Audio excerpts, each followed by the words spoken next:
have you ever watched, or you must have heard of the anime Neon Genesis Evangelion? Yes, I've liked the name. Have you heard of that one at all? I once watched an episode late at night, and I had zero idea what was going on. Nothing. Not a single thing. That isn't rare.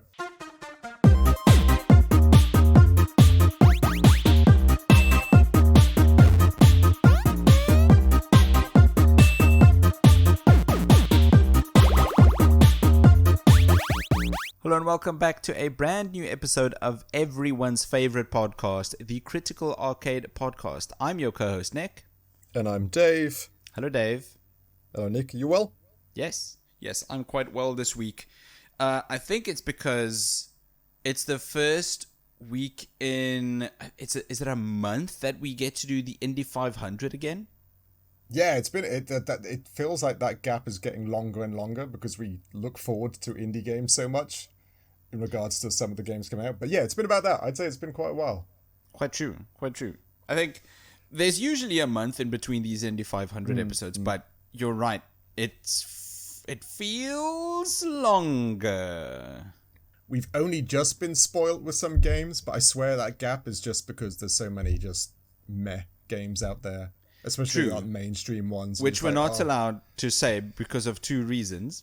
Yeah, the past month, we've not only gotten two banger games with Blueprints and Clair Obscur, and definitely not Star Wars The New Droid Army. Yeah, but those two games are also technically indie games. True. Yeah, that's again, we were talking about in Clair Obscur. It's just so exciting. It's actually gotten exciting again to be a gamer. I love it. If you look at the right spot, though. If you keep your eyes nailed to the AAA scene, you will be disappointed. But I think everyone's learning that. I think people are slowly learning. We've all been shoveled this crap, and I think people are actually all going... I think we're all almost on the same page. Yes. A big old no thanks to the Saints Rows, to the Concords, to the Forspokens. These safe bets aren't safe anymore. That's what I mean. And you hear recently written media reviewing companies are starting to lose traction. Be it Polygon just went down. Sad. I know that PC Gamer, IGN, their views to their pages are just disappearing because, again, there's lots of theories, but I think it's fairly true, that they're just being bought out by the game companies themselves and giving opinions that aren't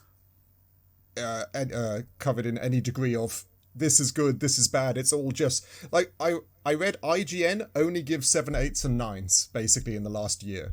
They don't do anything below that. No.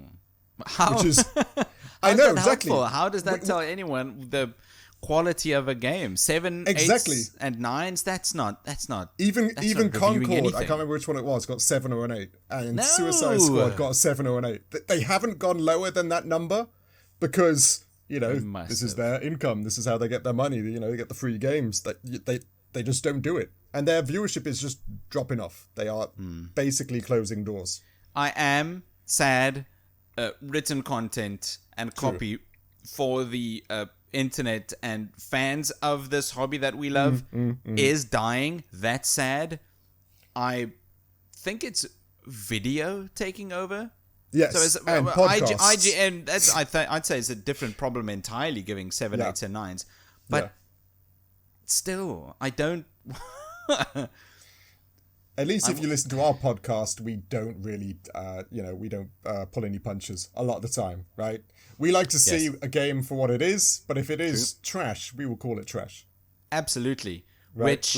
Please, this is not... No, I realize what you're doing. Don't segue! No! Don't segue! This isn't a trash game. No, Dave! No, don't do this! No, it's not trash. I wouldn't call it trash. You did, I just wouldn't call it good. Oh, come on. Okay, so it's going to be one of these episodes. Yeah. The Wild Counts, ladies and gents. I'm not sure. This game is called, I'm going to say it wrong, Umurangi Generation, right? Almost. Did I get it wrong? It's a soft G. Umurangi. Oh, thank you. Umurangi Generation. I'd never heard of this game ever. Had you? Has it been on your radar at all? I wouldn't say it was on my radar, but I have heard and seen this game before. I thought, oh, that looks interesting, and then completely forgotten about it until the list gave it to us. Yes, of course, the list all held the list. So that makes sense. We've all seen things, forgotten about them, and then they come out, and you're like, oh yeah, I forgot about that. Yes. This was one of them for me. This game released in 2020, so it's 5 years old now. It has had some re-releases in a VR version, right, and a deluxe version. Oh, it looks cool. That looks cool. It does, and it's been it's on every console. Did you notice that? It's on Xbox, PlayStation, PC, Switch. I wouldn't be surprised if it's on mobile by now. I'm not entirely sure. Yeah. But it's just... Anyway, let me go deeper. It's developed by, I'm probably going to say this wrong too, a company called, I want to say Origami, but it's not, right? Or Origame. Because, go on, you're the person who speaks two languages. It could just be Origame. Origame? Trying to do some wordplay on origami and game. Yeah. Origami Digital. It's from New Zealand. I thought that's cool. Right. I do like that. I love it when we find just other countries doing games and you go, whoa, okay, this is really cool. And it's built around being in New Zealand. It's actually based in is it Maui culture? I'm going to sound very uncultured myself. I don't know if it's just that or there's other cultures. Maui, I think, is Hawaiian. The New Zealand native culture is Maori. Ah, see, I'm just reading things wrong and saying it wrong. So it's Maui. Okay, cool. And I think this really had a really cool inspiration. It really has got a fun little narrative, and this is, again, indie games always have this kind of fun background or reason it exists or just a nice little story, because originally it was the gentleman who made it, I forget his name now, had to teach one of his family members, a young family member, how to use a digital camera. Yes, right? I read the same story. His name I've got here is Naftali Faulkner. Oh yeah, I remember that. Do you know why that makes me smile? The surname Faulkner, does that mean anything to you? Out of curiosity. Faulkner? Yeah. No. He's one of the Pokemon gym leaders in... Oh, I don't know which one. I think it's Pokemon Gold and Silver. Faulkner's the guy with the bird Pokemon. I like the first gym. Hey, It's the first thing that came to mind when I saw the surname. It just makes me smile. Like, my brain is just sitting in a bar full of gaming stuff. The bird gym that you fight, is there a Pharaoh? I think as so. a big bad Pokemon. I wish I remembered that level of detail to it. I just know the guy's called Faulkner. Pokemon Crystal was my jam. Right? No doubt. That's good stuff. Never go wrong. Anyway, yes, Naftali, I think I got his first name wrong. Faulkner. He was a solo developer. Yeah. And he was teaching his niece or cousin, I can't remember what, how to use a proper digital camera, not like our phones or things like that. Things with shutter speeds and a good old zoom DSLR. lenses and all the other the photography type spiel that I don't know that well.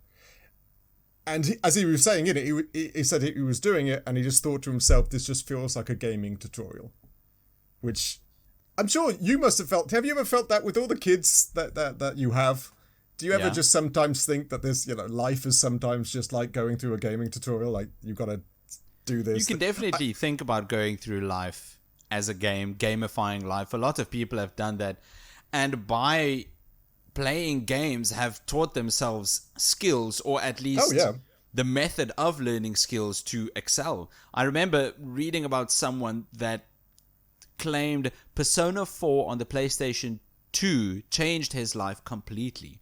Because he has tried to gamify his life like Yu Nawakami, I think that's his name. Yeah. By improving relationships with his friends, by improving skills, just by trying to employ the system that is used in Persona. So yes, you can absolutely gamify life. I think that is fantastic cool. I've never heard of that before. Your method of doing things. Yeah, I can see it. It would work. I can see how that would work. Like, cutting your time up between friends, skill development, saving the world from shadows and bad things, right? A lot of people might roll their eyes at that. Oh, you learned it from a video game. Shut up. shut up. This person is trying. Do you know what's crazy? You know the game Cooking Mama, or whatever it's called, the Nintendo DS game? Cooking Mama, yeah. Those are genuinely how you cook those things. They don't give you times, but you do everything she teaches you on that is how to make a Caesar salad or how to do muffins. It is actually kind of crazy what you can learn from playing video games. It's just excellent. It's so Isn't it? It's good. Not just that, but I mean critical thinking skills, problem-solving skills. No, of course. This is an entire episode in and of itself. I know. The skills you can learn from video games and what video games can teach you. Yeah, so he thought this felt like a tutorial, so he figured he'd make a game around that, which is, again, you got to give him credit for people who actually think that and then just go for it, right? Yes. Because he'd not developed a game before. It wasn't his forte. He was obviously a smart fella, but he just thought, I got to make it. But he was also... kind of a sad story in regards to New Zealand. He was inspired by New Zealand and there's government's mismanagement of the country itself. Yeah, in regards I think he said COVID pandemic and bushfires. Yeah, New Zealand's always quite notorious for very bad fires because it's a smallish landscape by all accounts. If their fires get out of control, I think they've got a dry climate, much like Australia. Yes, and if it gets out of control, that's a lot of damage.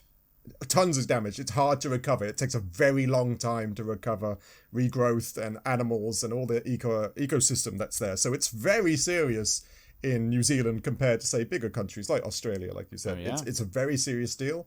And there was a time where the government was like, yeah, we got it in hand, we got it handled and stuff like that, and help didn't come fast enough in regards to their fires.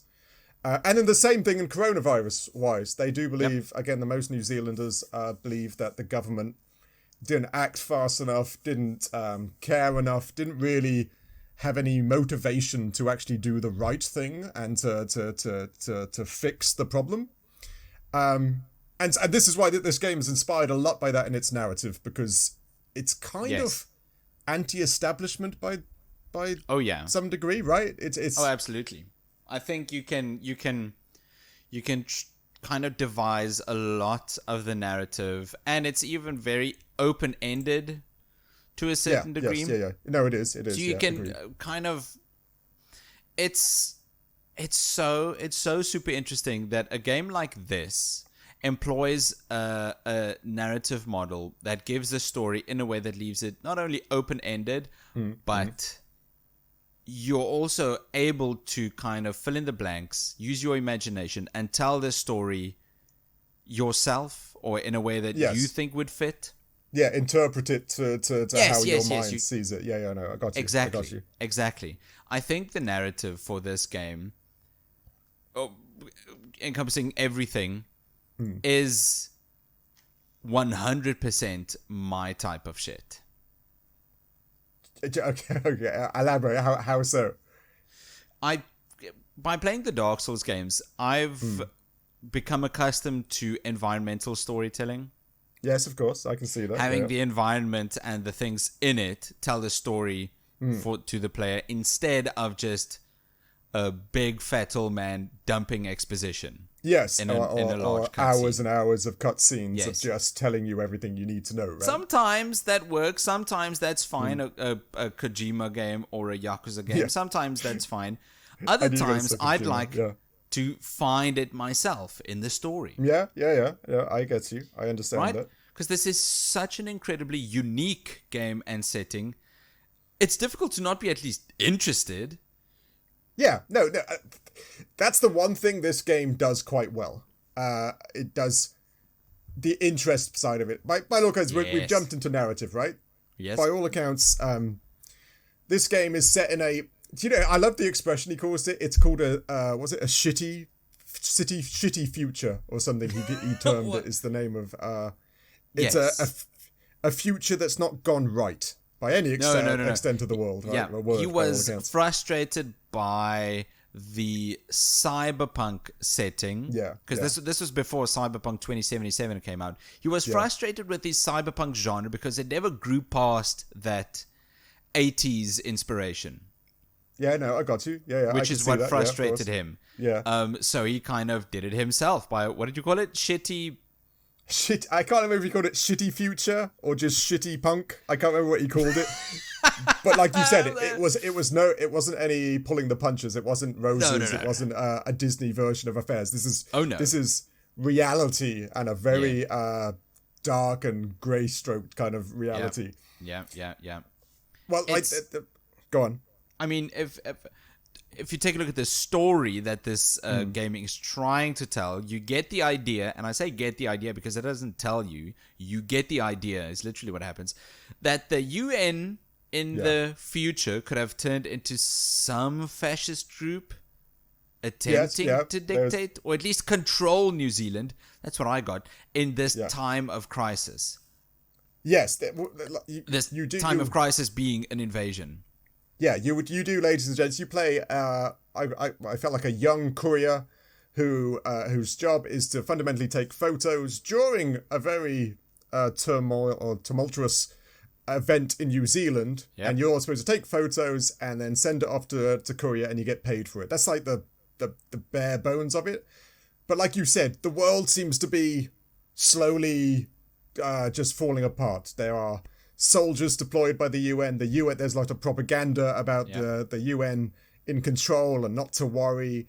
But then in the same notes, the world itself has got like a weird juxtaposition where the poor are just trying to stay happy, the military is just trying to stay in control, and none of it's really kind of working. Oh, that's right. Absolutely none of it. What I also really like the idea, the weird bad guy or the antagonist by all accounts is the blue bottle jellyfish, like the real blue bottle jellyfish. Which, if you look at it as a jellyfish, it's actually a really weird alien looking creature. It genuinely very much so. We're just kind of used to it because it's in the ocean. Yeah. But if you look at it, it's the weirdest alien looking thing. And it's a great idea because they literally look like aliens, and they look like they can't, they shouldn't be here. Yeah. But this game, of course, have you ever watched, or you must have heard of the anime Neon Genesis Evangelion? Yes, I've never liked the name. Have you heard of that one at all? I once watched an episode late at night, and I had zero idea what was going on. Nothing. Not a single thing. That isn't rare. Because it is a massive, it is very hard to track. It gets later on, they release movies, kind of explains it better, but just watching it is actually very convoluted and complicated. Yeah. But it's got the same kind of thing. Humanity's last hope is to fight angels, I think they called them, in regards to them coming down trying to wipe out humanity, and you got kids in mechs trying to stop the world. Of course. And this is the feeling. It has that same, if we don't fight up against the large jellyfish invasion things, there is no, humans done. Humans are finished. This is the end, right? I get what you're saying, although I'm going to disagree slightly. I've not watched Neon Genesis Evangelion, but I don't think the people in Umurangi Generation feel they can fight. I think to a certain degree they're kind of against the UN, or the soldiers at least, but against this big threat. Yeah. It seems like they've already kind of given up and are just set or intent on kind of enjoying the rest of the time they still have here, chilling, hanging, partying in the streets. I don't think there's any intention in the populace to fight whatever big bad there is. There is a feeling of just being powerless, like they're doing their best. Yes, absolutely. Much you can do, right? And even we won't spoil any incidents, but even the ending kind of leaves you like, what happened? Like, leaves you wondering, oh, okay. Oh, damn. That's now. Wow. You can't leave me like this. Yeah, you're expecting all the Disney-esque, but if we're the power of friendship or the power of humanity, we can overcome anything. This game, it doesn't hit you with that. It gives you yes. Oh, okay. I'm very impressed because that is, or requires the game to have balls. Yeah, no, I got it's you. It's so easy to play it safe, have a conclusion or something, but no. The way this game kind of concludes, it's got some balls, man. Yeah, it's not pulling any punches. It's not. You could see this game had a degree of anger. This game has emotion That's for sure. and anger. That's for sure. I agree. It comes across. Now, remember, ladies and gents, we haven't really pointed this out too much, but it's done through a lens of a camera, right? I know that's more gameplay, but the fun thing is about it, it's all done kind of like as a battlefield journalist. But you're kind of a kid as well, so you're not really... Kind of a kid. No, you're just a teenager with your teenager friends and a penguin. Yeah, of course. Doing teenage things. That point gets across very well in audio, which we'll get to. Yeah, agreed. And this is probably the only part of the game that I actually gave a good score to, like a really good score, because it's the whole point of the game, fundamentally. Yes. Watch the world develop through the lens of a camera and do your thing, and then you kind of just you're it's almost a visual novel by its own respect. Yeah. It's you're watching what's going on instead of playing or reading and stuff like that. You're actually just following the events as a teenager who's taking photos to earn some money with his friends, right? It's like it's almost a fun little narrative, like what a teen would do, but in a very dystopian kind of scary landscape. It definitely turns scarier. The first level or two, you get small hints, and you could very, very, very easily miss it. Yeah, right. That's true. You could just be taking photos of you and your mates, which is just so extremely relatable, and you could miss the fighter jets zooming past. You could miss the entire city is inside a massive UN-built wall. Yeah. The entire ocean around you is blood red. You could miss all of that. And there's that weird mystery as to when you take photos, ladies and gents, you can't take photos of there's little blue bottle jellyfish like everywhere on the buildings and floors on top and of skyscrapers, which makes zero sense. Yeah, exactly. And if your photos are not allowed to have any of them in it, like it's like propaganda, or they wouldn't be purchased. There's some sort of weird mystery to you're not allowed to show evidence of the jellyfish in the pictures you take, which is adding like that level of why. Like why can't we take photos of them? Who's stopping us from taking photos of them? It's got a good, like I said, that feeling of what's going on in regard to the narrative playing out in the levels and the camera itself is very good. That is a different way of doing things. Yes. And I think I would very much like to say that the art of video games, the craft of video games is maturing. Yeah. I agree. I wouldn't say this is the best example, but just the fact that a single person can make something like this that's got layers. Not just the narrative, but the visuals, audio, gameplay, whatever. It's got layers. This big old spider web of interconnected elements and mechanics. I think the craft of video games is turning into an art form. Oh, I agree. If you just look at, again, we mentioned Exhibition 33, Claire Upscore Exhibition 33. Yes. We've had The Last of Us. All the narratives are actually turning very grown up and very immersive, and you can relatable type narratives as adults and kids and teenagers and stuff like that. I just think that there's something extremely special about a game made by one person because of what he was feeling. Yeah, that's true. And turned it into something that you could show to other people to have them feel the same feelings. Because when I was playing this, I wouldn't say I was angry at the government. Eventually, yes. But it made me get that same reckless abandon that I felt as a teenager.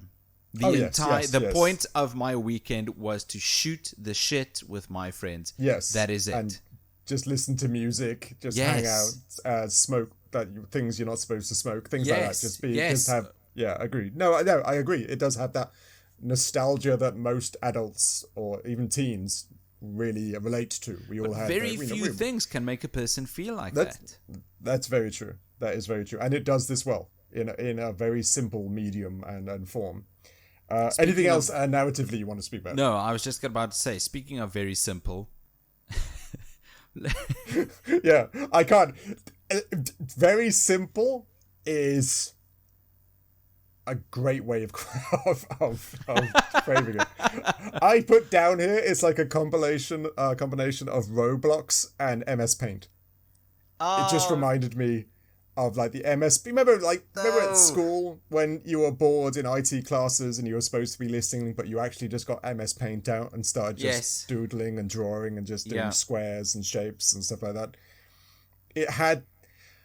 Now I sound mean because the little areas that you take photos of, they're not that bad, but the cityscape around it and the cities and the roofs and stuff like that, they had a lot left to be desired, in my opinion. It was just when you zoomed in out over the city and it was just yellow rectangles on a green rectangle.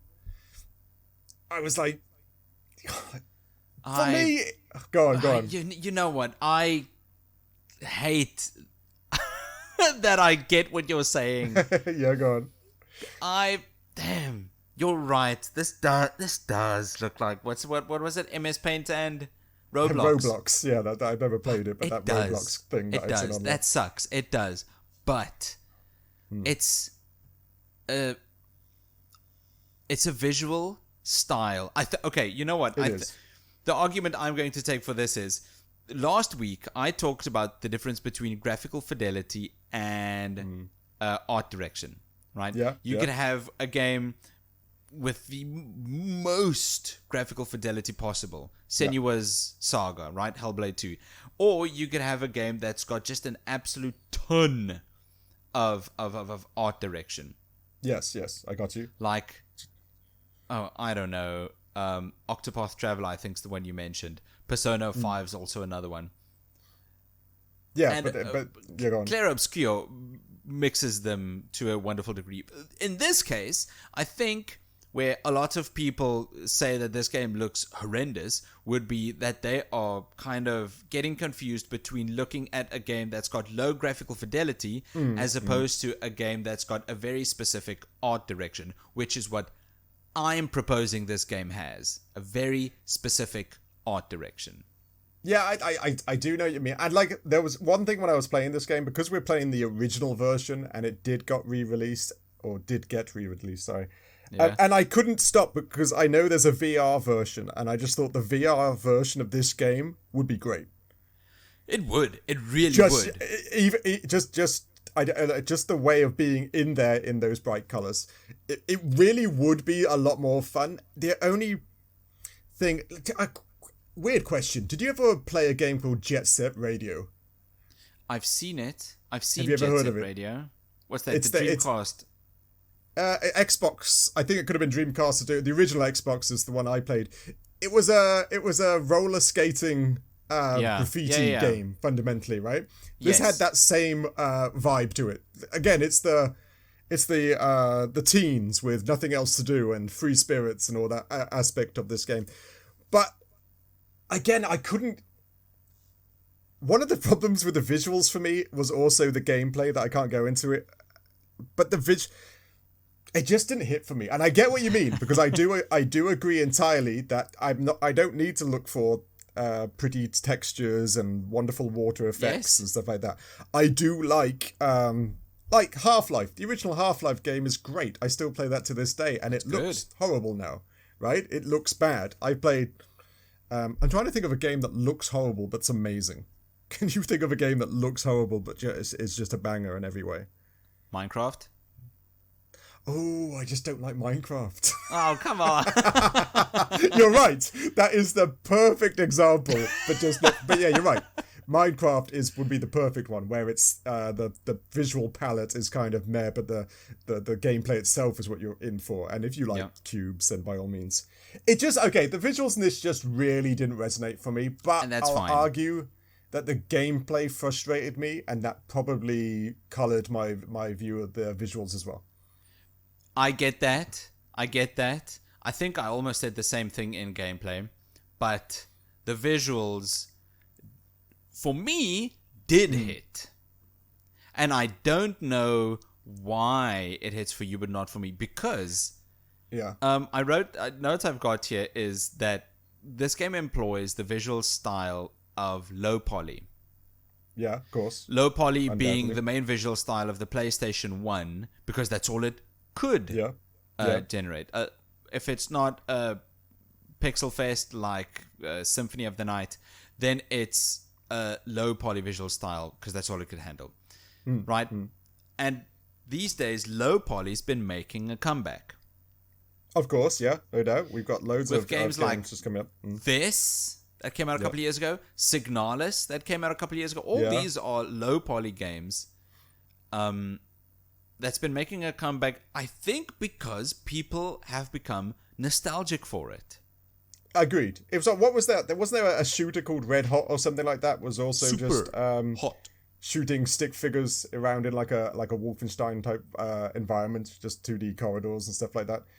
But you're right, there is a nostalgia to it, especially being at or my age more than the PlayStation 1 era of graphics. It's still a nostalgia kick to that. The exact same thing happened for the art style of the SNES.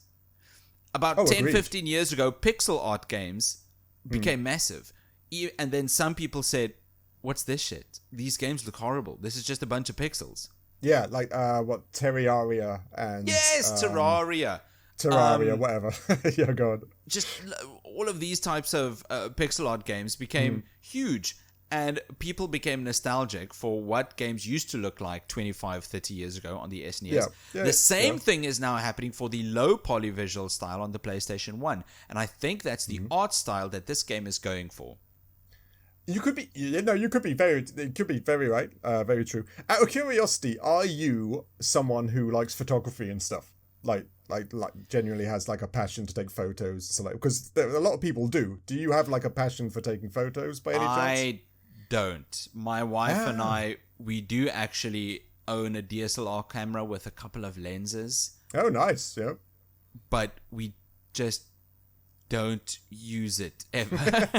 I was thinking that was going to be a big point, that you were going to say yes, because I'm not much of a camera person. I looked the other day. I have 3 photos on my phone, and that I'm not a fan. Yeah, I don't think you're a camera person, Dave. No, I'm just wondering if it's just that side of me, because this game is so. In regards to taking photos, ladies and gents, you can do saturation and tints and contrasts and everything like that to every one of your photos.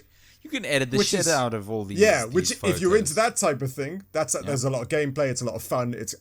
But that's just not me. In regards, makes sense. I just took every photo was just the same settings each time. Just hit it. Hell, you didn't even need to get them in focus. A lot of the photos you got to take, you could just frame it. Just have them in frame. Yeah. So I was agree. I moved them around up and down just to feel like I was kind of engaging with them. But no, I didn't do anything. But if you like that type of thing. Yeah, but if you like that type of thing, visually, we got more points, right? If you think it's a robust camera system. It's got, and I must admit, there was one really cool thing. It wasn't in this game, but in the DLC, the macro. There was later on in the game, you get to have a Game Boy camera and printer. Were you old enough for that? Like, the original Game Boy used to have this little camera that you could get and plug into it that printed off black and white, really bad pictures. But I do remember seeing that on the adverts and TV as a young lad, thinking, "Oh, that's so cool!" And it was kind of cool to find out that is cool. That's still cool. I want that. That's still very cool. If you own those are worth quite a lot of money. Those little printer things for the Game Boy. It is crazy thing. So I don't know if a lot have just lost on me because of the whole photography thing, and it's not my shtick.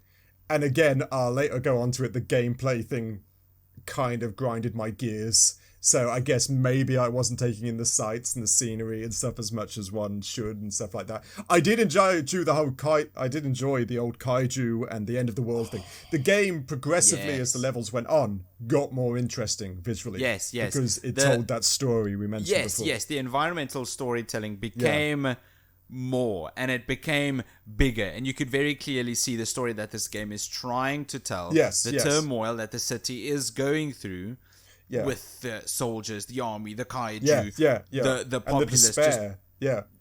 Being underneath everything. Yeah, it comes across more as the levels progress. Yeah, and you can see that's that. right.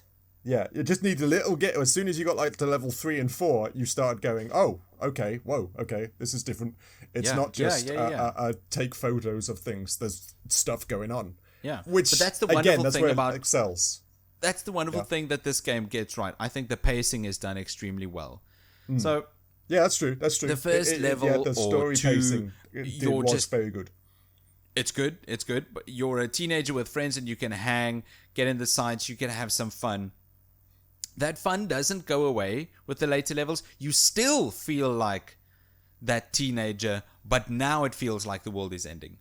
Well, there is one part where that kind of goes away, like the battlefield, like where your friends are hunkered down on the floor, kind of just trying not to get shot.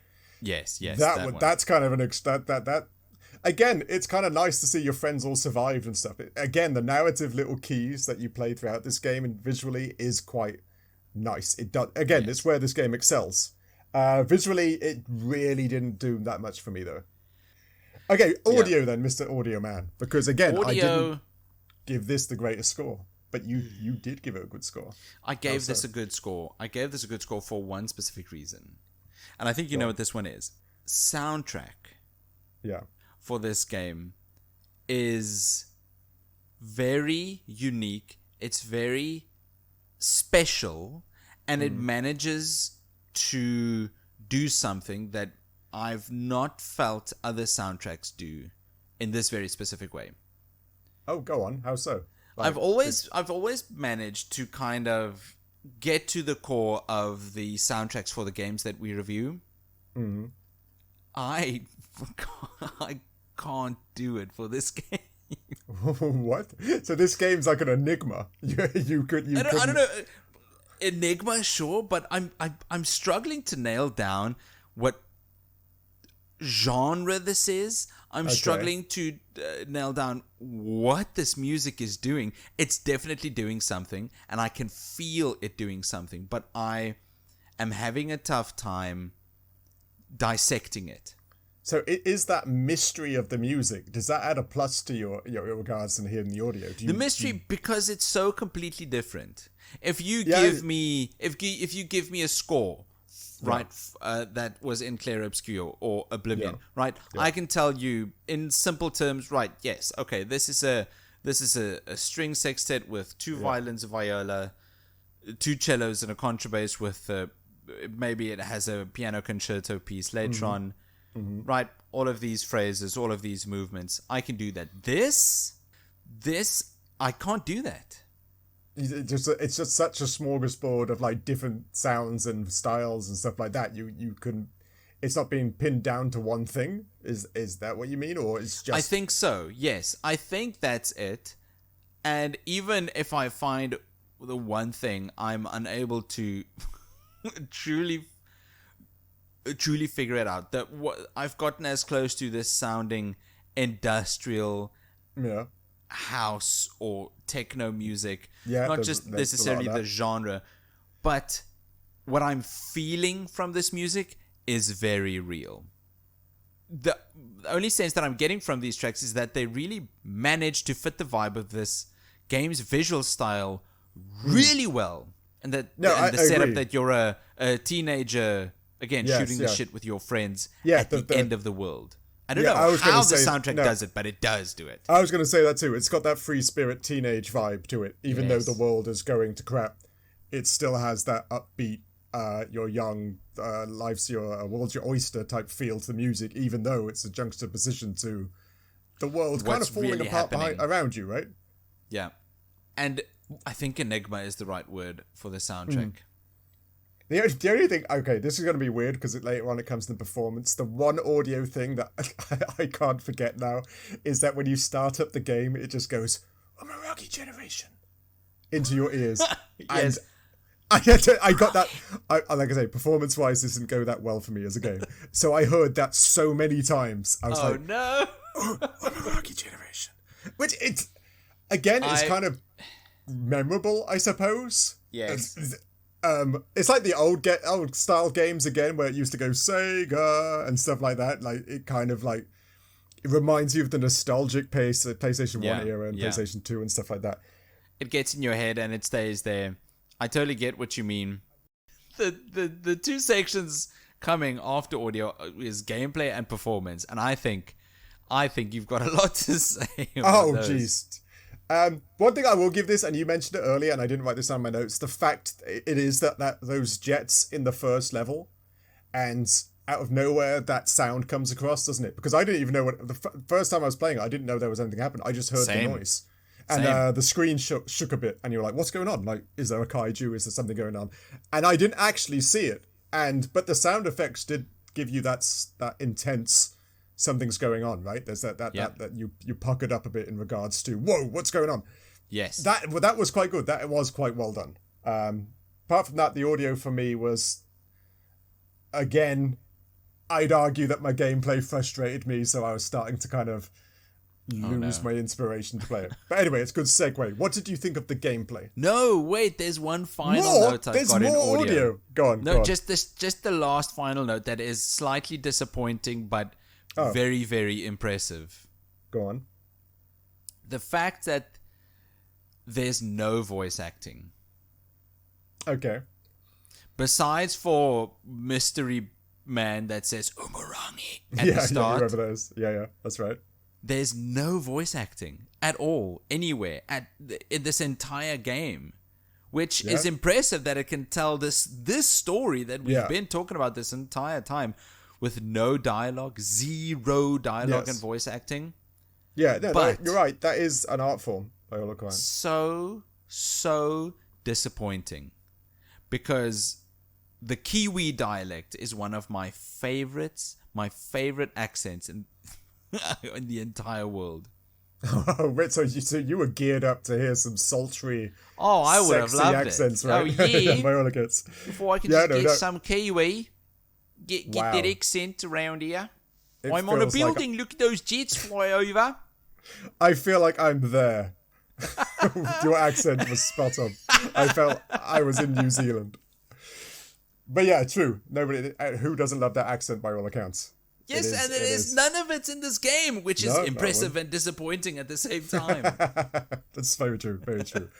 Okay, what did you think of gameplay then? I think it's time. You know what?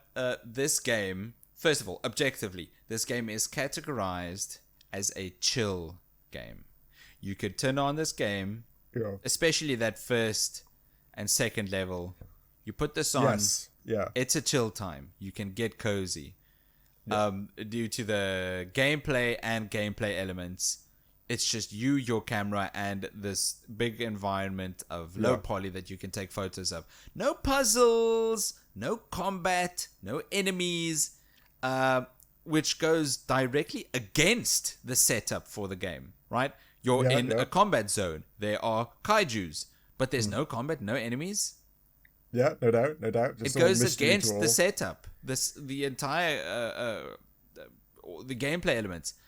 I find that very interesting. I find that super interesting. You could contradict yourself so bad, and the gameplay, in my opinion, still works. But see, this is again. I think we knew we were going to disagree in this. So, ladies and gents, the gameplay itself is kind of like a bounty board, I suppose you'd call it, or just you get given, was it like 10 objects to find and photograph? 10, 9, 8, I think. Union Jack, a word that's inside some either propaganda materials or graffiti. Markers, two book boxes, your friends. Things. So some of it is like contextually kind of important, like finding the free-spirited uprising against the UN tags and things that narratively build a story. But some of them are just 7 solar panels or six birds or 2 markers. Yeah, and it reminded me, did you ever, years ago, I know that my missus... One I had to Google. Did you ever play those games which was just a picture and it had like 30 like objects and you had to find the umbrella? Of course. And you had to find I did. The crystal ball. Of course I did. Like that. I have a wife that I wanted to get into gaming, and the perfect games to do that were those spot and find click games. But on the other side, I hated those games. I really didn't like those games because I didn't find it a game. That's not a game to me. That's a Where's Wally, right? And it's not even a fun Where's Wally because I want to know where Wally is and his dog and his girlfriend and the wizard Whitebeard. Yeah, and evil Wally.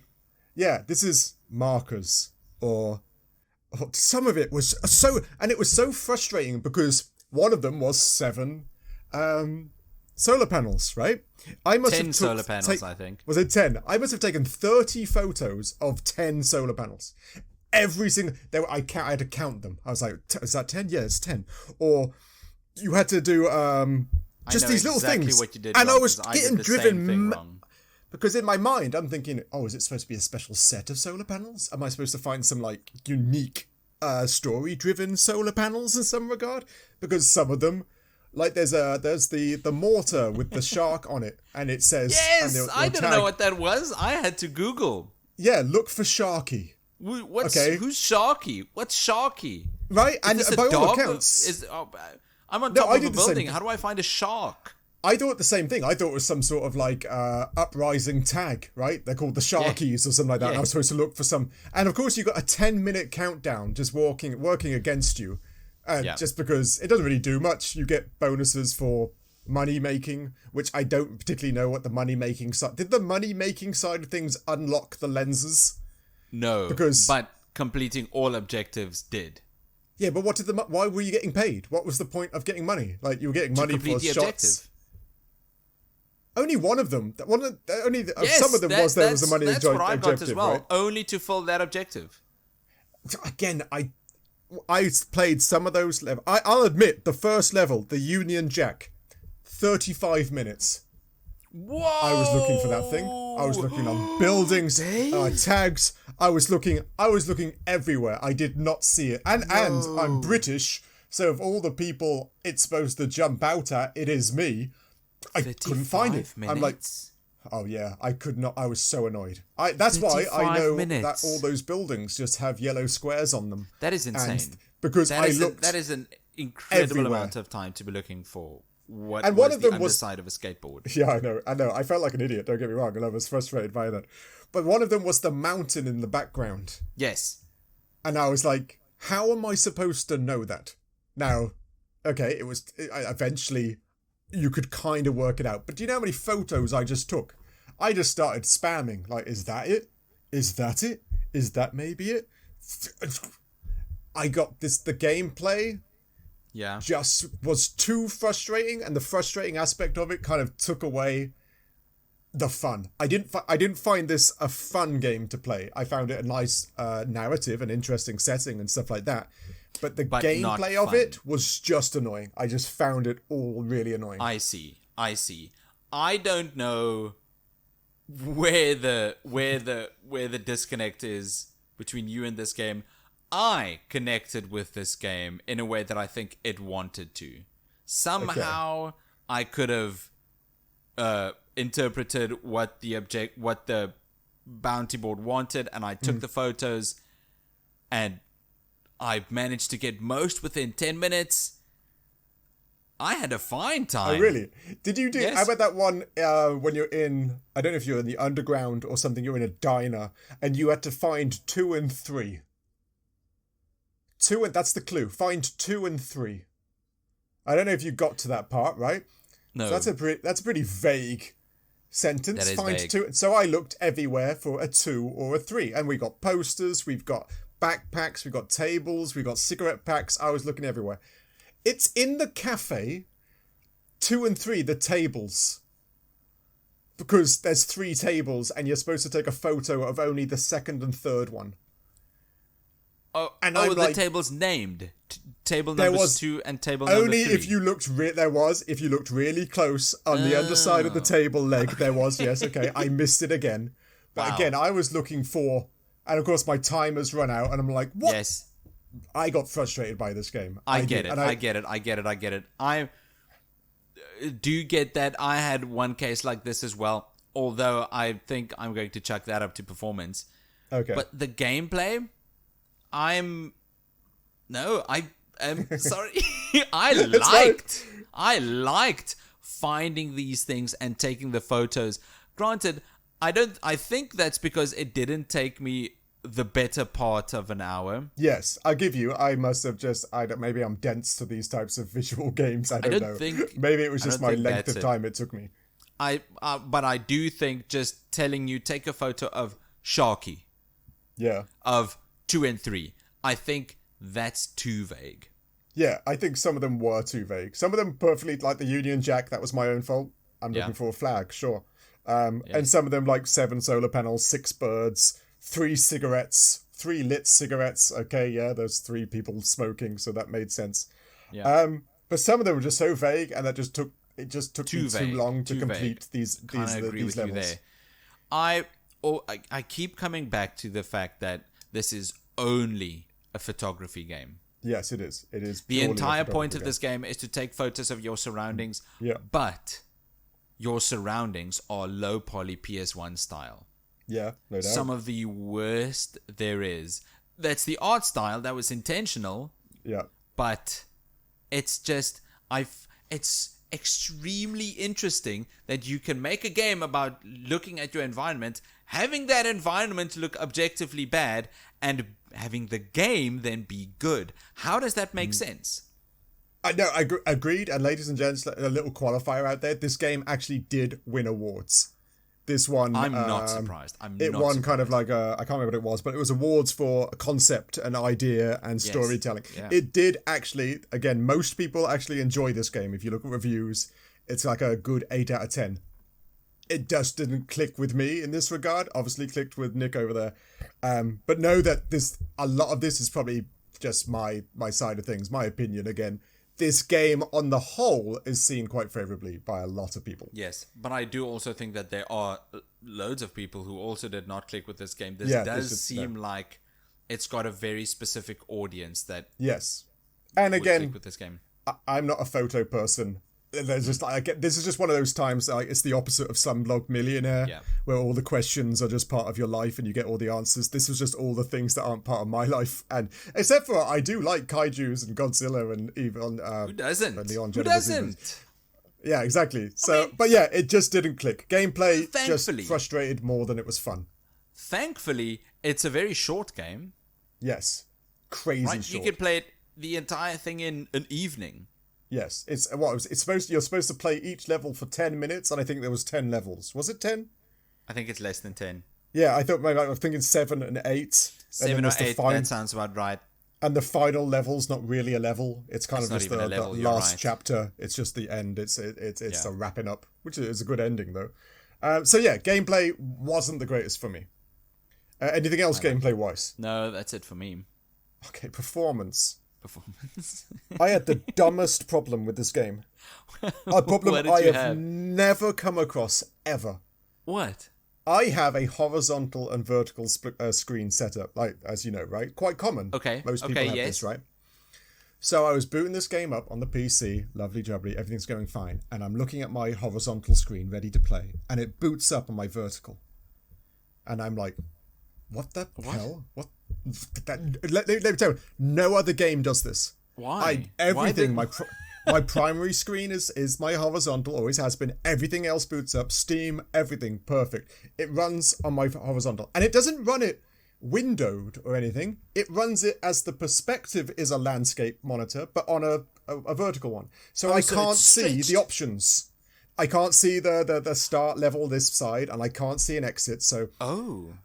I was troubleshooting this, and it got to the point I had to unplug my monitor so my PC didn't recognize I had a second monitor just so I could run it, so it would run on my horizontal, so I could play it. I had to unplug my... I was like, this is the weirdest problem to have. This is I couldn't change it. You can't window it, by the way. Why did it do that? In game, it doesn't have an options to window it or to move. Its options like what you can do in it is very limited. Got some nice like graphic options to it, but you can't window it. You can't move. It took me about 25 minutes to get this game just to work. And again, might have also coloured my review of it because it was driving me mental before I even started it. But that performance-wise, that was my big problem. I could not get it to work on my horizontal monitor. That's weird. For a long time. And you? That is odd. I've never heard of a game do that before. Did you have any problems? I can't remember. Performance-wise. I did, although they weren't as infuriating and a bit weird like that. It's just some in-game bugs, really. I'd get catapulted off a set of stairs. Yeah, you just got catapulted? You spring up, right? Yes. I had that I'd get too. Flung. Yeah. I got teleported to the other side of the map once. Wow. Maybe due to some geometry obstruction. Yeah, that's right. Didn't know that one. And once it even threw me off the map entirely. I got off the map and then just fell. You just clipped through the ground type thing. I think so. I think I clipped through the ground or a wall or some geometry or something. Yeah. And then I fell and then I respawned and took some more photos. well, that happened, but I still not got to find 5 cigarettes. Yeah, no. It is what it is. We had some problems. One performance issue that got me a bit heated was in a level, it says you need to take a certain photo of the word cops. Yes, that's right. And I found one space in the level where it says cops.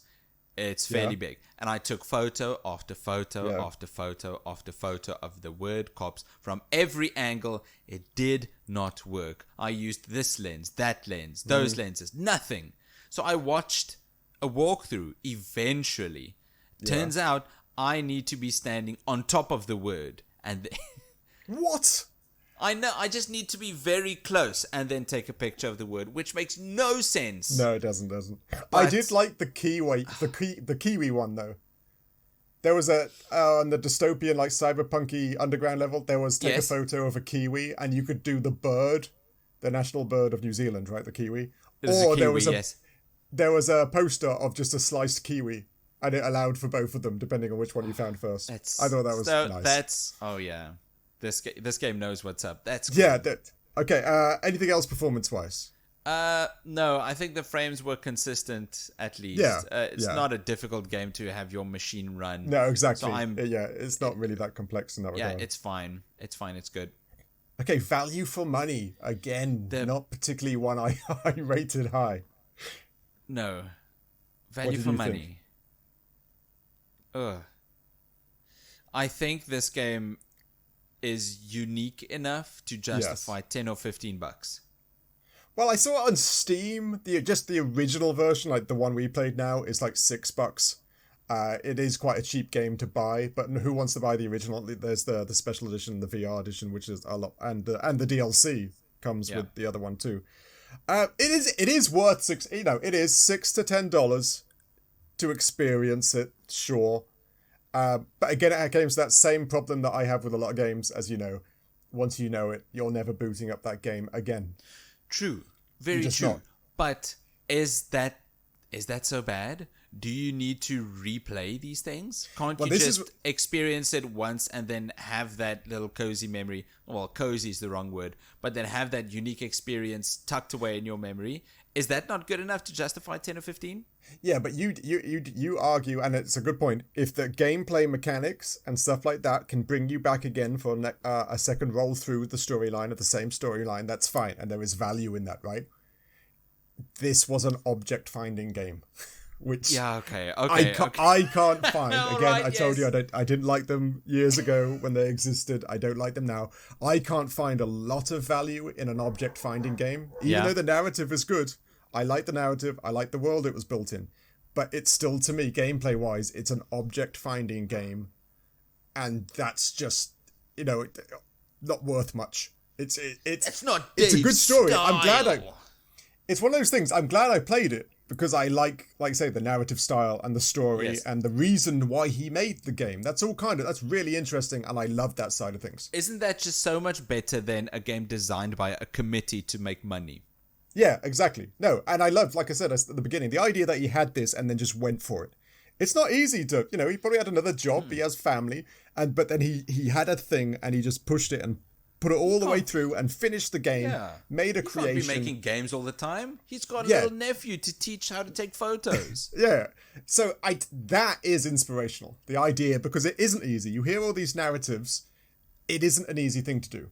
No. It's very, like, how many people, yourself, myself, we have things and we go along with it, but we drop it halfway through. Or we get frustrated and you stop it. To continue through with something like that is actually quite hard to do. And the guy did it.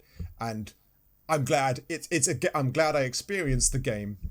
But after that, I think I could have played this game without the collect the items bit. If it was just like a walkthrough, you started off at the beginning, you led to the end, and another level, a level played up and told you the narrative of that level in just... Look at the level. the level design type of thing. Yeah. I get it. You know what? I'm not going to argue with you at all because I think this is a very subjective agreed. game to have your opinions on. So, by all means, I think you are Which, far, by all means, far, makes it far, art, far right? from Isn't that one of the fundamental aspects of art? That. Subjectiveness, opinions, emotions, debate. This is just another clear case where you make your own value and decide yourself whether it's for you or not. Oh, hell yeah. That's exactly right. I think this game is definitely for me and not for Dave, and there's nothing wrong with that.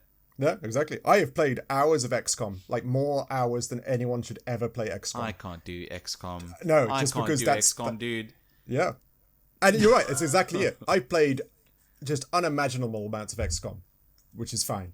People have played thousands of hours of Dota and League and stuff like that, which I can't myself play. That is a mental issue. Those people need to get checked out or But it's the beautiful thing about video games in general.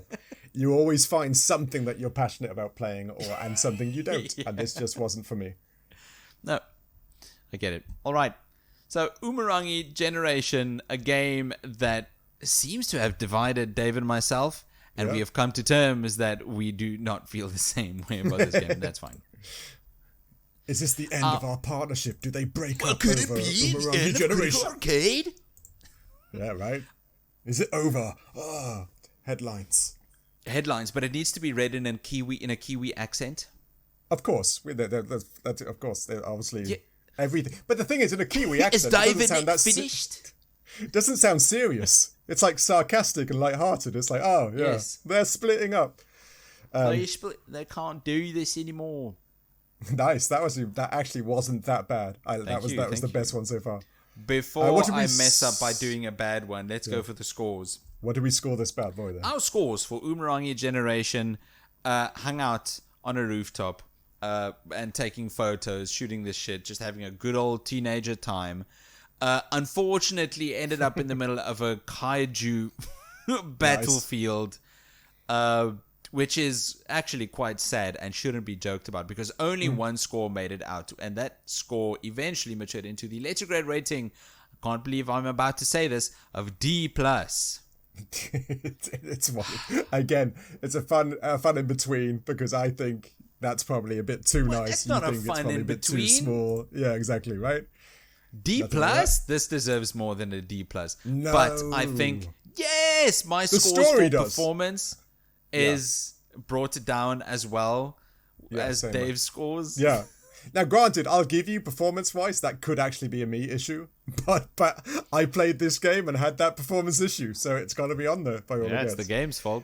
Yeah, it's the whole entirely. I'm just far too smart and too much of a... It's never my fault. I couldn't have done anything wrong. Feelings just want that letter grade rating to be higher. Yes, D+ feels too low for my feelings. See, they're splitting up. Dave hurts Nick's feelings. Oh, Dave, take pictures of a kiwi. That's what. There you go. See, I don't know if you're slowly developing into just being like rude. I think I am, so I'm gonna stop. Okay, D+. I think that's just it is, again, we say this a lot. If it's your type of game, try it out. If you like photography, it's kind of a fun game. Ooh, the story is nicely done. It's an interesting way to tell a story, so it is worth giving it a go. Definitely, I've got to admit definitely. You should.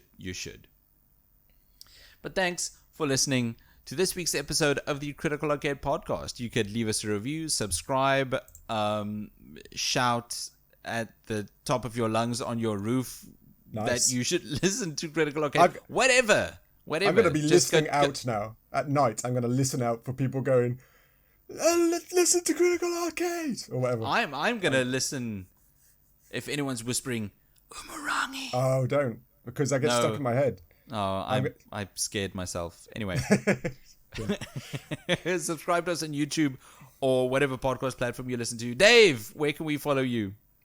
Well, you can follow me out and about, but unfortunately for everyone involved, I have managed to get the development and I can make your world just a continuous item finding game. Like, ooh, careful. You know, some people like that. That fear when you can't find your keys, you know, you put them down somewhere, they're in the fridge, whatever. Just a perpetual state of not being able to find things, but listing these things for you to find and giving you a countdown to find them.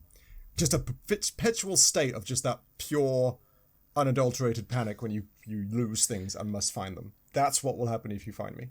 So this is the feeling you had while playing the game? Oh, I was... that. Even though that countdown didn't mean anything really... Yes? It stressed me out. I was feeling... It made me feel so thick as well. Like I just this thought... was supposed to be a chill game. I think it would have been better without the countdown. Yes, agreed. The countdown even though it means also didn't nothing. seem necessary. Yeah, it didn't really mean much to it. But it is what it is. D+. Not like I said. Oh, damn. It's too... Anyway, Dave, how about you tell us, what have we got lined up for next week? Next week's game, I'm sure everyone's talking about, and it's on everyone's lips, and everybody wants to play, and it's... I love that it's been going for so long, because I'm old, and I remember as a kid playing the original Doom. And so we get to play Doom the Dark Ages next week. And I've already heard that the PlayStation 5 version is actually having a few troubles in regards to frame rates and stuff like that. So we'll see what type of score that gets on the PlayStation 5. But looking forward to it. Love Doom. Who doesn't love Doom? Yes. If you're interested to hear our thoughts on Doom the Dark Ages, tune in next week and you could get the inside scoop, whatever. And we'll see you then. Cheers. Cheers.